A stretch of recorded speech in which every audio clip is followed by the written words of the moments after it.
Subscribe करिए हमारे channel target UP TET CTET को और बेल आइकन को दबाइए।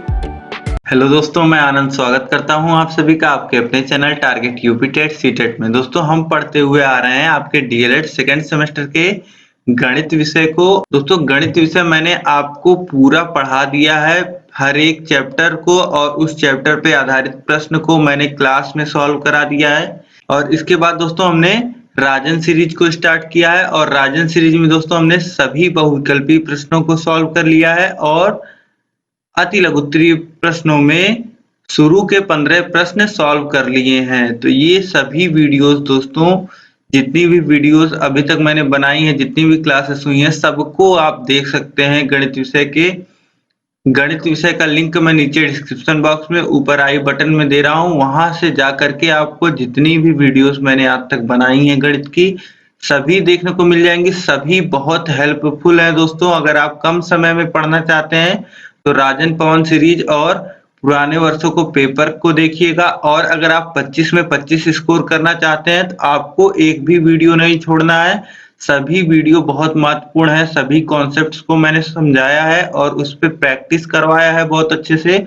और आपको जैसा कि पता होगा कि गणित में प्रैक्टिस सबसे अधिक मायने रखता है, तो आप लोग सभी वीडियोस को देख लीजिएगा, क्लासेस को और राजन पवन सीरीज की वीडियोस को। तो अब चलिए हम लोग स्टार्ट करते हैं। ये दोस्तों राजन सीरीज के अति लघुत्तरीय प्रश्नों का सेकंड पार्ट है। अब इसमें देखिए प्रश्न संख्या 16 है, ऋण 9/11 के योगात्मक प्रतिलोम ज्ञात कीजिए। बीटीसी 2017 में पूछा हुआ प्रश्न है। अब दोस्तों, किसी भी संख्या का योगात्मक प्रतिलोम आपको पता होता है, उसे हम कहते हैं, किसी भी संख्या का योगात्मक प्रतिलोम वह होता है जिसको हम अगर उस संख्या में जोड़ दें तो हमें जो मान मिलता है वह शून्य मिल जाता है। तो अब पूछ रहा है कि ऋण 9/11 का योगात्मक प्रतिलोम कितना है।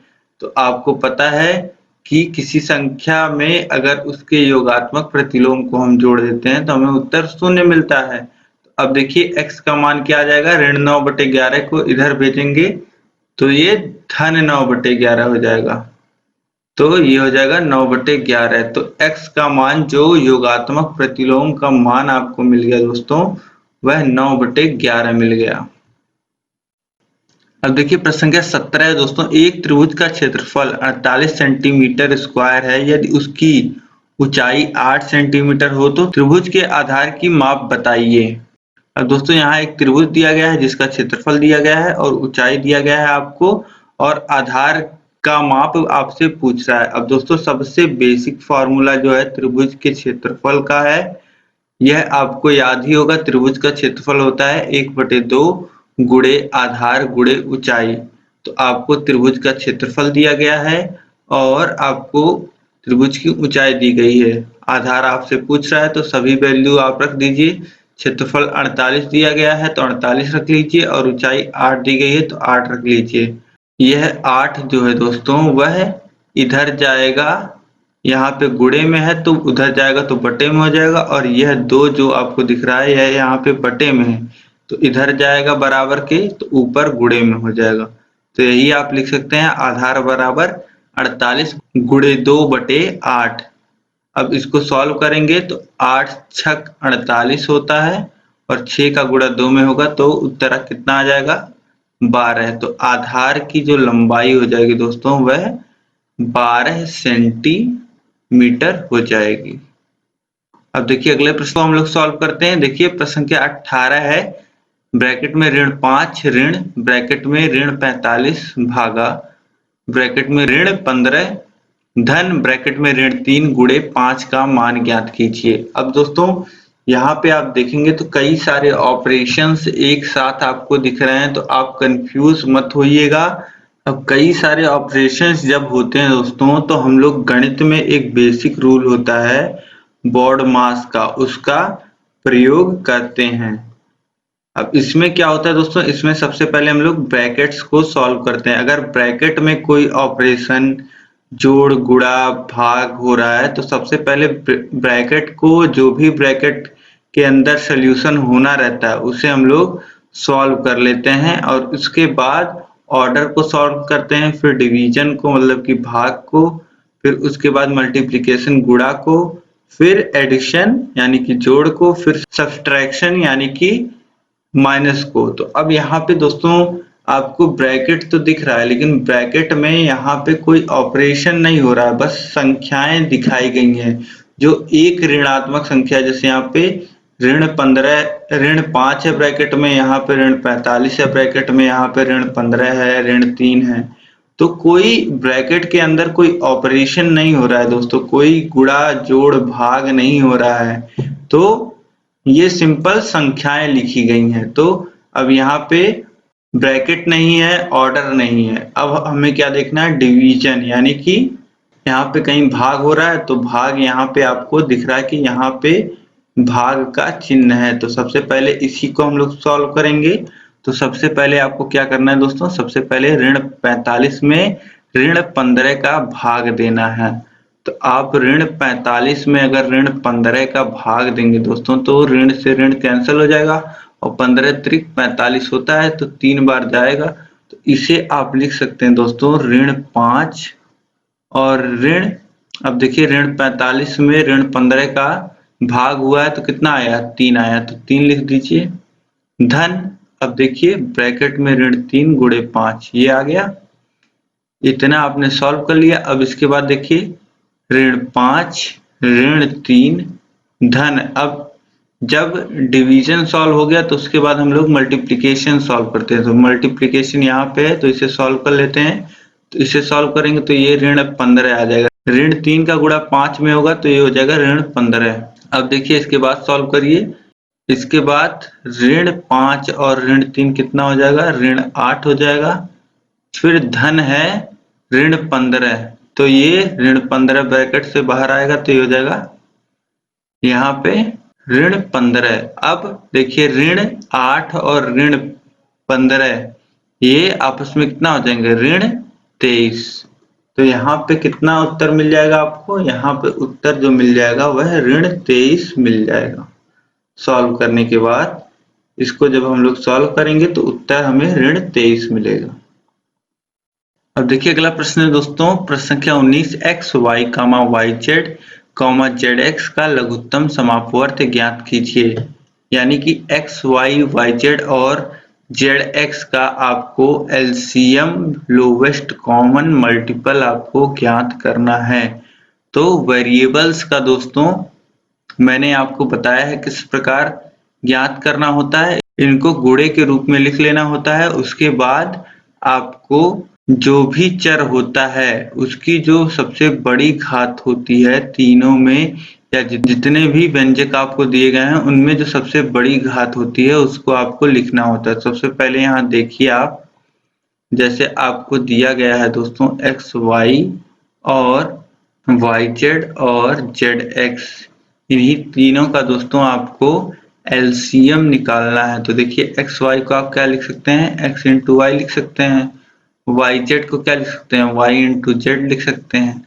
और जेड एक्स को क्या लिख सकते हैं, जेड इंटू एक्स लिख सकते हैं। तो अब एलसीएम जब आप लेंगे दोस्तों, तो एलसीएम में हम लोग क्या देखते हैं, एलसीएम में हम लोग देखते हैं कि कौन सा चर आ रहा है। तो यहाँ पे x आ रहा है, तो अब देखेंगे कि इस x की सबसे बड़ी घात कहाँ पे है।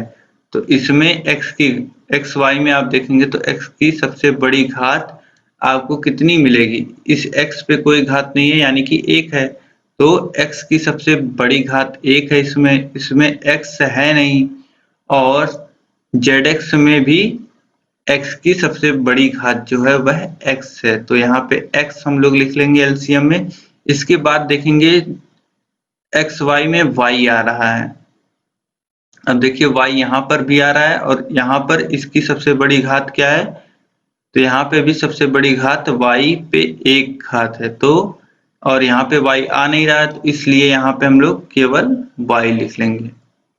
अब z देखिए कहाँ पे आ रहा है, तो yz में आ रहा है और सबसे बड़ी घात 1 है। और zx में आ रहा है, यहाँ पर भी सबसे बड़ी घात 1 है। तो केवल यहाँ पे z लिख लेंगे।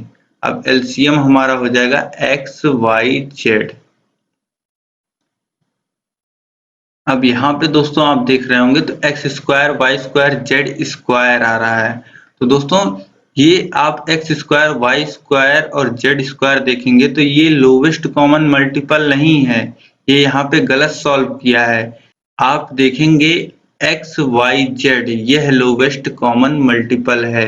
आप इन तीनों में से किसी से भी एक्स वाई जेड को डिवाइड करेंगे तो एक्स वाई जेड पूरी तरीके से डिवाइड हो जाएगा। जैसे एक्स वाई जेड को एक्स वाई से अगर आप डिवाइड करते हैं तो पूरे डिवाइड हो जाएगा और जो उत्तर बच जाएगा वह जेड बच जाएगा। तो इस तरीके से आप देखेंगे दोस्तों एक्स वाई जेड जो है यह इन तीनों का मल्टीपल है, गुणक है और सबसे छोटा गुणक है। तो इसलिए हमारा उत्तर एक्स वाई जेड ही सही होगा। यहाँ पे आप एक्स वाई जेड कर लीजिएगा। अब देखिए अगला प्रश्न है प्रश्न संख्या 20 ब्रैकेट में A square minus B square comma A minus B का लघुत्तम समापवर्त ज्ञात कीजिए। अब यहाँ पे दोस्तों हमें फिर से एलसीएम निकालना है और किसका निकालना है, ए स्क्वायर माइनस बी स्क्वायर का और ए माइनस बी का। तो चलिए देख लेते हैं। अब देखिए एलसीएम लेना है ए स्क्वायर माइनस बी स्क्वायर का और ए माइनस बी का, ठीक है।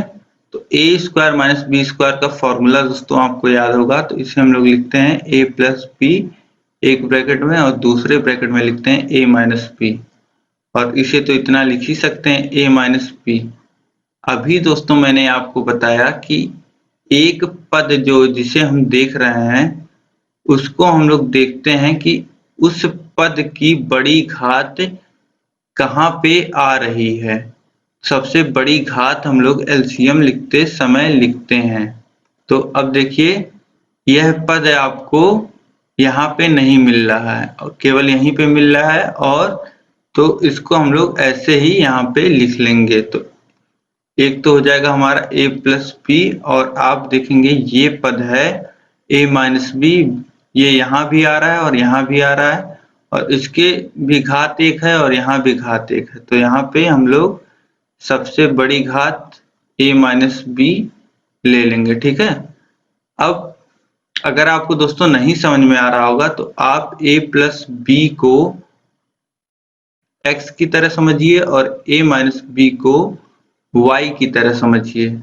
तो आपको यहाँ पे पता चलेगा कि x लिखा है, यहाँ पे y लिखा है और यहाँ पे भी y लिखा है। तो आप x को जब देखेंगे आप तो x दूसरे में नहीं है तो x आप यहाँ पे ऐसे ही उतार लेंगे और y को आप देखेंगे तो y यहाँ पे उपस्थित है। y की सबसे बड़ी घात क्या है, y एक है, तो y को ऐसे ही लिख लेंगे। तो x y आपका एलसीएम हो जाएगा, यानी कि यहाँ पे एलसीएम क्या हो जाएगा, एक ब्रैकेट में a प्लस बी और दूसरे ब्रैकेट में a माइनस बी, यही आपका एलसीएम निकल के आ जाएगा। अब दोस्तों हमने जब सॉल्व किया है तो हमारा एलसीएम आया है एक ब्रैकेट में a प्लस बी और दूसरे ब्रैकेट में a माइनस बी।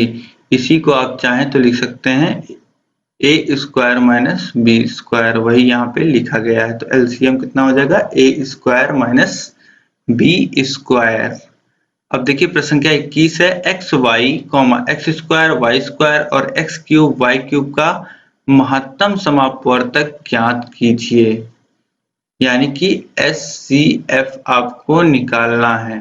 अब एचसीएफ निकालने में दोस्तों जैसे कि आप गुणनखंड इस प्रकार लिख लेते हैं, तो आप जब एलसीएम निकालते हैं तब आप देखते हैं किसी भी चर की सबसे बड़ी घात जो होती है उसे आप एलसीएम में लिखते हैं, लेकिन एचसीएफ में दोस्तों आपको देखना रहता है जिस पद को आप देखेंगे वह सब में आना चाहिए तभी आप लिखेंगे और सबसे छोटी घात लिखेंगे। जैसे आप यहाँ पे x देख रहे हैं तो x सब में आना चाहिए तभी x को लिखा जाएगा और x की वो घात लिखी जाएगी जो सबसे छोटी घात होगी इन तीनों में। तो आप देख रहे हैं यहाँ पे x एक बार आ रहा है, यानी कि x की घात एक है, और यहाँ पे देख रहे हैं तो x दो बार आ रहा है और यहाँ पे देख रहे हैं तो x तीन बार आ रहा है।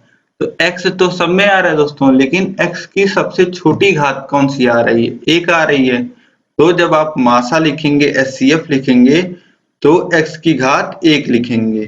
तो HCF लिखते समय दोस्तों आपने लिखा x की घात 1 यानी कि केवल x, और इसी तरीके से आप y देखेंगे तो यहाँ पे y की घात 1 है, यहाँ पे 2 है, यहाँ पे 3 है, तो सबसे छोटी घात हमें लिखना होता है तो हम लोग 1 वाली घात लिखेंगे यानी कि केवल y लिखेंगे। तो HCF जो हो जाएगा दोस्तों वह हो जाएगा XY। ठीक है, तो सबसे छोटी घात आपको लिखना रहता है, लेकिन शर्त ये है कि वह सभी में उपस्थित होना चाहिए। सभी में उपस्थित सबसे छोटी घात को लिखा जाता है, यह आप लोग याद रखिएगा HCF के केस में। अब चलिए अगला प्रश्न देखते हैं। प्रश्न संख्या 22 से निम्नलिखित को सरल कीजिए। एक ब्रैकेट में दिया है x plus Y plus Z और माइनस दूसरे ब्रैकेट में दिया है x minus Y plus Z. अब देखिए दोस्तों, बाद वाला ब्रैकेट आपको खोलना है और इस ऋण का गुणा इन तीनों पदों में कर देना है और सॉल्व कर देना है। तो पहले पद को दोस्तों तो आप ऐसे ही लिख लीजिए x plus Y plus Z, और फिर माइनस, इस माइनस का मल्टीप्लाई होगा अंदर प्लस x में तो ये हो जाएगा माइनस x, और माइनस y में होगा तो ये हो जाएगा प्लस y, और प्लस z में होगा तो ये हो जाएगा माइनस z। अब इसे जब आप सॉल्व करेंगे दोस्तों तो यहाँ पे देखेंगे प्लस में x है और यहाँ पे माइनस में x है, यह दोनों आपस में 0। यहाँ पे देखेंगे तो प्लस z है और यहाँ पे माइनस z है, तो ये दोनों आपस में 0, और यहाँ पे प्लस y बचा है और यहाँ पे प्लस y बचा है, तो ये हो जाएगा 2y। अब देखिए प्रश्न संख्या 23 है, निम्नलिखित को सरल कीजिए। तो एक ब्रैकेट में यहाँ आप देख रहे हैं a square plus 8ab plus 5 plus दूसरे ब्रैकेट में आप देख रहे हैं 3ab minus 4a square plus 8। अब आपको ब्रैकेट खोल देना है, प्लस है बीच में तो आपको चिन्ह की भी परवाह नहीं करनी है, जो चिन्ह जैसे लिखा है वैसे ही लिखा जाएगा। तो a square plus 8ab plus 5 और plus 3ab minus 4a square plus 8। अब आपको देखना है कि किन किन पदों को आप आपस में जोड़ सकते हैं। तो वह चर जो समान है और जिसकी घात समान है वह आपस में जुड़ जाएंगे। जैसे यहाँ पे a है और a का स्क्वायर है, तो a स्क्वायर के साथ अगर कोई पद आ रहा है तो वह पद इसमें जुड़ जाएगा। तो यहाँ पे जैसे आप देख रहे हैं कि माइनस 4a स्क्वायर आ रहा है, ए स्क्वायर के साथ कुछ आ रहा है तो यह ए स्क्वायर में जुड़ जाएगा। यहाँ पे माइनस 4a स्क्वायर है, यहाँ पे प्लस a स्क्वायर है, तो ये हो जाएगा माइनस 3a स्क्वायर। अब यहाँ पे देखिए 8ab है, तो ab वाला जो भी पद आपको दिखेगा वह इसमें जुड़ सकता है। तो यहाँ पे 3ab है तो 8ab और 3ab मिलके हो जाएंगे 11ab। अब यहाँ पे देखिए a छूट गया है उत्तर में, तो यहाँ पे 11ab आप बना लीजिएगा। अलग से मैं लिख दे रहा हूँ 3a स्क्वायर प्लस 11ab, और अब देखिए यहाँ पे कांस्टेंट 5 है और यहाँ पे प्लस 8 है, तो 5 और 8 मिलके कितना हो जाएंगे 13। तो ये उत्तर हमें मिल जाएगा minus 3a square plus 11ab plus 13। अब देखिए प्रश्न संख्या 24 है, 15x square Y cube Z में 4x Y square Z square का गुणा करिए। तो अब देखिए जो कांस्टेंट हैं दोनों का आपस में गुणा हो जाएगा, और x का जो पद है x में गुणा होगा और y का जो पद है y में गुणा होगा, और z का जो पद है वह z में गुणा होगा। तो 15 का गुणा जब 4 में होगा तो 15 चौक 60 हो जाएगा, और यहाँ पे x स्क्वायर है और यहाँ पे x है, दोनों का आपस में गुणा होगा। तो जब आधार समान है तो घातें जुड़ जाएंगी। यहाँ पे घात 2 है, यहाँ पे 1 है, तो 2 धन 1 हो जाएगा घात में, यानी कि 3 हो जाएगा घात में, तो 15x क्यूब आ जाएगा। और तो यहाँ पे 60x क्यूब आ जाएगा, और यहाँ पे देखिए y क्यूब है, यहाँ पे y स्क्वायर है, तो 3 धन 2 यानी कि 5 हो जाएगा, y के घाते 5 आएगा। और z यहाँ घात 1 है, यहाँ 2 है, तो दोनों जुड़ेंगे तो 1 धन 2 3 हो जाएगा, यानी कि z की घात 3 आ जाएगा। अब दोस्तों इस प्रकार जिसको नहीं समझ में आया वह खोल के भी कर सकता है। जैसे यहाँ पे 2x है तो 2 बार आप गुणे में x लिख लीजिए। अब यहाँ सोल्यूशन में दोस्तों आप देखेंगे तो यहाँ पे एक x एक्स्ट्रा लिख दिया इसने, तो इसको हटा लीजिएगा। तो ये हो जाएगा 15 into x into x into Y into Y into Y into Z into 4 into X into Y into Y into Z into Z. इस प्रकार दोस्तों खोल कर भी आप सॉल्व करेंगे तो भी आप इतना ही मिलेगा 16x क्यूब y के पावर 5 z क्यूब। तो चाहे आप डायरेक्ट घातों को जोड़ के कर लीजिए, चाहे आप इस प्रकार अलग अलग लिख कर भी कर सकते हैं। अब देखिए अगला प्रश्न है 25 नंबर 56x के पावर 5 y के पावर 3 z में 14x y स्क्वायर से भाग दीजिए। तो भाग देना है तो बटे में लिख लेंगे और कांस्टेंट से कांस्टेंट को काट दीजिए तो 14 चौका 56 होता है तो 4 बार जाएगा। और यहाँ पे देखिए बटे में जो घातें होती हैं वह घट जाती हैं ऊपर जाते ही। तो यहाँ पे x के पावर 1 है बटे में और ऊपर x के पावर 5 है। तो जब भाग देंगे तो एक घात घटा देंगे तो x के पावर 5 माइनस 1 हो जाएगा, यानी कि x के पावर 4 बचेगा यहाँ सोल्यूशन में भाग देने के बाद। और यहाँ पे y का स्क्वायर है तो ऊपर ये y जाएगा तो y की क्यूब जो है घात वहां से 2 घटेगा तो y के घाते 1 बचेगा यहाँ उत्तर में। और z नीचे है नहीं तो यहाँ पे z वैसे ही बच जाएगा।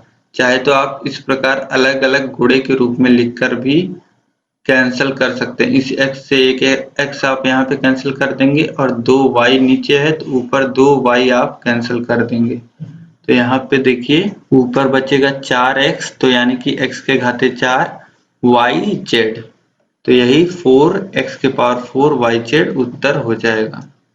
अब देखिए अगला प्रश्न है दोस्तों प्रश्न संख्या 26, उदाहरण देकर दिखाइए कि धन पूर्णांकों में योग की संक्रिया योग पर वितरित नहीं होती है। प्रश्न को समझिए दोस्तों आप लोग, आपको उदाहरण देके दिखाना है कि जो धन पूर्णांक में योग की संक्रिया होती है वह योग पर वितरित नहीं होती है, यह आपको दिखाना है। मतलब जैसे कि आप गुणा करते होंगे, जैसे आप मान लेते हैं a इंटू बी प्लस सी लिखा हुआ है तो आप जब गुणा करते हैं तो लिखते हैं a into B plus a into C, यही लिखा जाता है। अब आपसे कह रहा है कि आप दिखाइए कि a प्लस बी प्लस सी अगर हो तो इसे हम लोग इस प्रकार नहीं लिखेंगे a plus B plus a plus C, इस प्रकार हम लोग नहीं लिखेंगे इसको, यही आपको दिखाना है। तो जैसे कि आप एग्जाम्पल के तौर पे ले लीजिए 4 धन ब्रैकेट में 6 धन 2 बराबर, आप इसे जब सॉल्व करते हैं दोस्तों तो बाहर 4 है और ब्रैकेट में 6 धन 2 आप जोड़ लेते हैं यानी कि 8 इसे कर देते हैं और बराबर आपको 12 मिल जाता है। तो इस प्रकार हम लोग सॉल्व करते हैं। अब अगर हम लोग वितरण जैसे योग पर अगर हम लोग वितरित करें योग पर तो देखिए इस 4 का जोड़ 6 में होगा, फिर प्लस दूसरे ब्रैकेट में 4 का जोड़ 2 में होगा। तो इसे जब आप सॉल्व करेंगे तो यह 16 आएगा जो कि 12 के बराबर नहीं है। अर्थात हम लोग दोस्तों लिख सकते हैं कि योग की जो संक्रिया है वह योग पर वितरित नहीं होती है। इस प्रकार जब आप दिखा देंगे कि दोनों पक्ष जो हैं दोनों को जो वैल्यूज हैं वह बराबर नहीं आती है तो आप लिख सकते हैं कि योग की जो संक्रिया होती है वह योग पर वितरित नहीं होती है। अब देखिए अगला प्रश्न है प्रश्न संख्या 27, निम्नलिखित संख्याओं में से धन पूर्णांकों को बताइए। तो देखिए पहला है ऋण 5, तो ऋण लगा है तो धन पूर्णांक तो ये हो ही नहीं सकता, आपको बताना है धन पूर्णांक। तो ऋण 5 जो है वह धन पूर्णांक नहीं होगा। अब देखिए दूसरा पद लिखा है 4/3, तो 4/3 तो भिन्न है और इसका आप अगर इसको सॉल्व करेंगे तो डेसिमल पार्ट जो होगा दोस्तों वह इसको 0 नहीं होगा, तो यह पूर्णांक संख्या नहीं है 4/3। अब देखिए तीसरा पद दिया गया है 4 ऋण 8, तो इसे आप सॉल्व करेंगे तो इसकी वैल्यू ऋण 4 आएगी। तो ऋण 4 जो है दोस्तों वह धन पूर्णांक तो है नहीं, तो यह भी जो होगा वह धन पूर्णांक नहीं होगा। अब देखिए चौथा जो यहाँ पे लिखा गया है वह 8/2 लिखा गया है, इसको आप सॉल्व करेंगे तो उत्तर आपको 4 मिलेगा। और 4 जो होता है दोस्तों वह धन पूर्णांक होता है। तो इसे आप लिख सकते हैं यह धन पूर्णांक है। और आप देखिए यहाँ पे 5वां जो दिया गया है 2 गुणे 6 दिया गया है, इसको आप सॉल्व करेंगे तो 12 आएगा, यह भी धन पूर्णांक है। करणी में 2 यह पूर्णांक नहीं होता है। और आप देखिए अंतिम है ऋण 2 का गुणा ऋण 6 में हो रहा है, तो इसका मान जो आएगा वह 12 आएगा, तो यह भी धन पूर्णांक है। तो 8/2 जिसका मान 4 आ रहा है यह धन पूर्णांक है। 2 गुणे 6 जिसका मान 12 आ रहा है यह धन पूर्णांक है। और ऋण 2 गुणे ऋण 6 जिसका मान 12 आ रहा है यह भी धन पूर्णांक है। तो इन तीनों को यह 3 जो है यहाँ पे यह धन पूर्णांक हैं। अब देखिए अगला प्रश्न है प्रश्न संख्या 28 योगात्मक तत्समक क्या है उदाहरण सहित समझाइए। तो दोस्तों शून्य को योगात्मक तत्समक कहते हैं, यानी कि एडिटिव आइडेंटिटी अगर इंग्लिश में आप बोले तो, क्योंकि किसी भी संख्या में यदि शून्य को जोड़ा जाए तो शेषफल वही संख्या होती है। अब दोस्तों एडिटिव आइडेंटिटी हम लोग शून्य को बोलते हैं कि किसी भी संख्या में अगर आप शून्य को जोड़ेंगे तो आपको वही संख्या प्राप्त हो जाएगी। तो इसलिए हम लोग शून्य को एडिटिव आइडेंटिटी या हिंदी में योगात्मक तत्समक कहते हैं। जैसे यहाँ उदाहरण भी दिया गया है 7 धन शून्य बराबर 7, अतः शून्य को योगात्मक तत्समक कहते हैं। अब देखिए प्रश्न संख्या 29 है किसी संख्या का योगात्मक प्रतिलोम क्या है उदाहरण से समझाइए। प्रत्येक पूर्णांक के लिए एक ऐसा पूर्णांक होता है जिसे दिए गए पूर्णांक में जोड़ने पर योगफल शून्य होता है, ऐसे पूर्णांक योगात्मक प्रतिलोम कहलाता है। अब जैसे दोस्तों 12 का जो योगात्मक प्रतिलोम होता है ऋण 12 होता है। 12 में अगर हम लोग ऋण 12 जोड़ते हैं तो हमें उत्तर में शून्य मिलता है। तो हम लोग क्या लिख सकते हैं 12 का जो योगात्मक प्रतिलोम होता है वह ऋण 12 होता है। तो यही यहाँ पे लिखा गया है, अतः 12 का योगात्मक प्रतिलोम ऋण 12 है। अब देखिए प्रश्न संख्या 30 दोस्तों गुणात्मक तत्समक क्या है उदाहरण सहित समझाइए। तो किसी भी पूर्णांक में 1 से गुणा करने पर पूर्णांक के मान में कोई परिवर्तन नहीं होता, अतः यहाँ पे 1 होगा दोस्तों, 17 नहीं यह 1 है, इसे 1 बना लीजिए। अतएव 1 किसी भी पूर्णांक का गुणात्मक तत्समक कहलाता है। जैसे उदाहरण के तौर पे दिया गया है, जैसे 17 एक संख्या है, इसमें हम लोग 1 से गुणा करते हैं तो हमें मान कितना मिलता है 17 ही मिलता है। तो यहाँ पे हम लोग 1 को गुणात्मक तत्समक कहते हैं, यानी कि 1 को अगर हम लोग किसी भी संख्या में गुणा करते हैं तो हमें वही संख्या प्राप्त होती है। इसीलिए दोस्तों हम लोग 1 को गुणात्मक तत्समक कहते हैं। अब दोस्तों यहाँ पे 30 प्रश्न हमने कर लिए आपके अति लघुत्तरीय प्रश्नों को दोस्तों। अब आने वाले पार्ट में दोस्तों हम लोग और भी अति लघुत्तरीय प्रश्नों को देखने वाले हैं गणित विषय के। और दोस्तों इस पार्ट में अगर आपको कोई दिक्कत हो तो आप मुझे कमेंट करके बताइए, और यह वीडियो आपको पसंद आई है तो वीडियो को लाइक कर दीजिए। अपने दोस्तों में आप अधिक से अधिक शेयर करिएगा दोस्तों इस वीडियो को, क्योंकि यहाँ पे देख रहे हैं आप प्राजन सीरीज में बहुत सारी गलतियां दी गई हैं, कोई गलत पढ़ के ना जाए, उसकी तैयारी कम समय में बेहतर हो पाए। इसीलिए आप इस वीडियो को अधिक से अधिक सभी ग्रुपों में अपने या सभी दोस्तों में शेयर कर दीजिए। और चैनल को दोस्तों अभी तक आपने सब्सक्राइब नहीं किया हुआ है तो नीचे सब्सक्राइब लिख के आ रहा होगा, उस पर आप क्लिक करिएगा। क्लिक करने के बाद आपको बेल आइकन बन के आ जाएगा, उस पर आप ऑल कर लीजिएगा, जिससे आपको सभी नोटिफिकेशंस मिल पाएं। और दोस्तों मुझे कमेंट करके बताइएगा अपने प्रॉब्लम्स, या वीडियो आपको कैसी लगी। और जो इससे पहले दोस्तों मैंने वीडियोस बनाई हैं गणित विषय की, या फिर जो आने वाली वीडियोस हैं, सभी आपको गणित का लिंक दिया गया है। सभी वीडियोस जब आप क्लिक करेंगे मैथ के आगे जो लिंक दिया रहेगा, या फिर आई बटन में आप जा करके देखेंगे तो वहां पर भी आपको सभी वीडियोस गणित की मिल जाएंगी। तो दोस्तों सभी वीडियोस गणित की देखना आप लोग मत भूलिएगा।